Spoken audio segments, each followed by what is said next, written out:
Well, good afternoon everybody and welcome to my garage. I've had a lot of questions on the channel here recently. Let's get this up a little bit. A lot of questions on the channel here recently, or requests I guess, to see what my garage looks like. So we're going to take a tour. I'm going to show you guys around. This is where all the magic happens.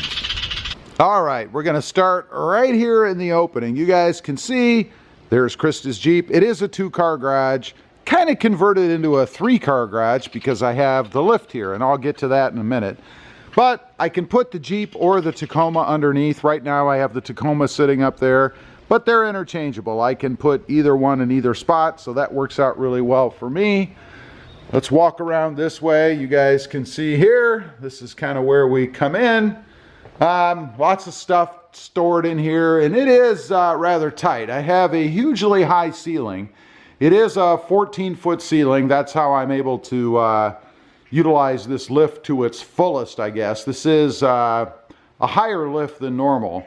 You can get a shorter one, but since I had the room and I have trucks, I have the taller one. Now, starting over here, I guess, we've got your Gladiator cabinets, just a bunch of junk and stuff in there. You know, all the crap to wash the vehicles with. More storage, a few parts and things in there. And then if I don't knock my pop over, good place to store some shoes. And then of course a little bit of shelving here. Got the TRD skid plate waiting. Got the old tripod for filming. And of course a footstool or a ladder, a little step ladder if you will, to wash cars and stuff. That kind of goes up into the house. We're not going in there. Again, I have some more mods stored out here. Space is at a premium out here. So I kind of put stuff where I can. This will be going away here eventually, so that'll open things up a little bit here, I guess. Walking over here, and while we're here, let's take a look at the lift. This is a nationwide lift. It is an 8,000 pound capacity lift. It is 110 volt, single phase. Again, made by Nationwide. You've got the hydraulics and all the stuff here to lower, and then of course the button to raise it up. And as you can tell, it will hold a truck up on top. I did actually have the Tundra up there before, so. And this is, by the way, Rob's Garage. That was made for me by a subscriber a while back when I had the Ram Rebel. He kind of made it in the colors of the Rebel. Mine was red and black.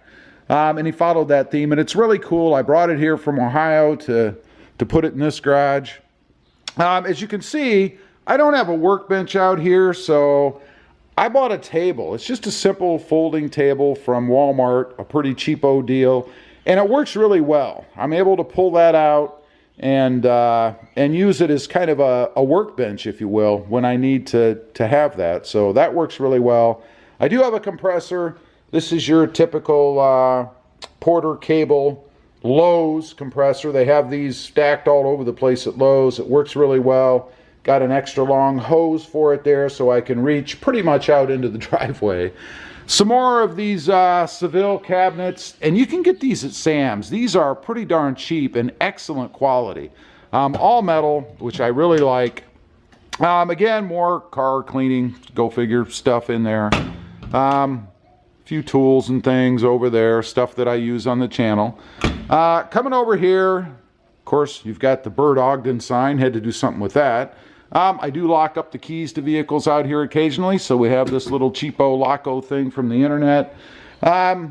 We do have air conditioning in here. If I want, I can shut the garage doors and crank up the air conditioner. And really, since generally I'm working back here in this area, it blows right out on me, so it works really well, and it cools it down pretty darn good in here, at least in the area I'm in. So when it's 104 degrees outside, works pretty well. Up top, a couple people have asked me, of course I have some storage up there, but that is actually a water heater for the laundry room for the washer. We have a different one inside the house for showers and hot water in the house, if you will, but that's what that is. A couple people have asked me. It's an electric hot water tank. Got a mod coming for the Jeep right here. Haven't done that yet. Just a little toolbox. This isn't huge. I'll give you perspective. You can see it as compared to me. It's not one of those great big giant toolboxes, which I'm kind of glad, because if that's what I had before, they take up a lot of room and it would not fit in here. So this just has all the basic stuff in it that I use for the channel, you know, screwdrivers and sockets and all that stuff. You really don't need a ton to be able to do mods and things, you know, unless you get into something that's heavier duty. I don't know, like suspension work or something like that. This kind of stuff will suffice.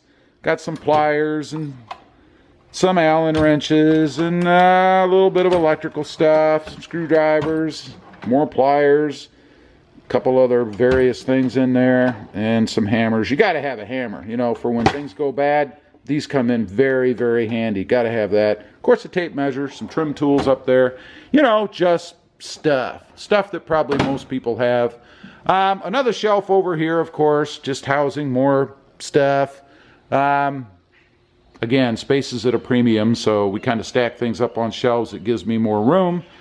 And there is room beside the truck here, beside the Jeep. So these are actually wheels that I think are sold. I'm waiting for this shelter-in-place thing to be over with so I can meet with the guy and actually sell them. But at this point, they're supposed to be sold. Those are the fuel ANSA wheels from the Tacoma up above.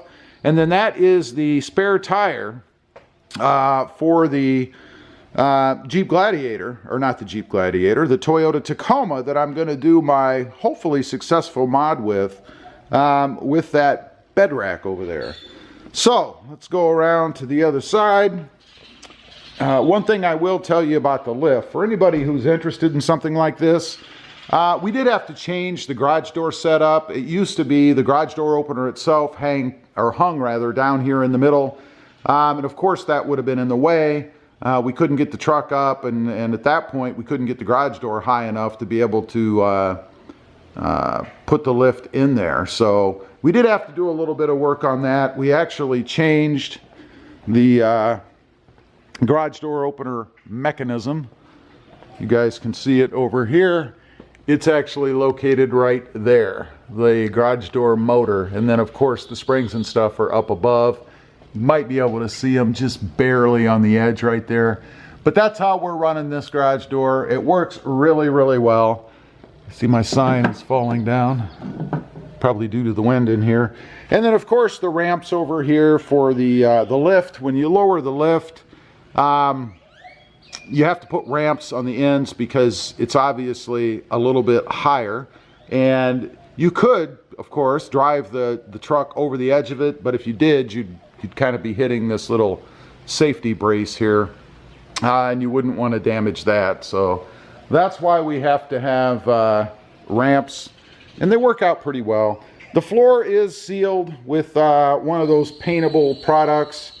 I'm not a big fan of them. I mean, it does look nice in here, I guess, but after a while, they do start to chip and stuff. You guys can kind of see over here, paint's kind of come off over here a little bit, and there are other areas throughout the garage where that's happened. Before anybody asks, the lift is anchored or bolted down to the floor.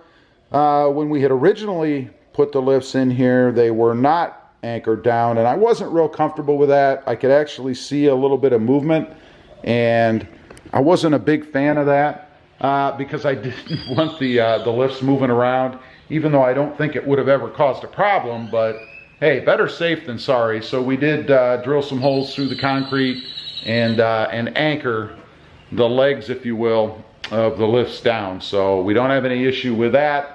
Again, as I mentioned, I have 14-foot ceilings in here. You guys can see. I did go with some of these, and I'm probably blinding you there, these LED lights that you were seeing all over the web for a while. Some company was advertising those like crazy, and man, do they work well. You can see, let's see, I think if I can get you there, right there. You can see the one up there, and that's actually a pretty good shot. They actually have 3 LED panels per light, and it really does light things up in here. It's a nice, bright, white, clean light. Man, almost like sunshine, so it works really well. But anyway, anyway, that's a little tour of my garage. A few people have asked me to kind of show it off or show it around, I guess. So there you go. That's what it is. Let me know what you think. I know it's kind of a mess right now, I know, but you know, it's a working garage. Anyway, appreciate you guys watching. Hey, if you haven't before and you're interested and you want to, check out my other channel. It is RobMotion. All about my Jeep Gladiator back there. And don't forget to click that notification bell so that you don't miss any upcoming videos. Thanks for watching. Stay safe out there, and we'll see you next time on the web. Bye.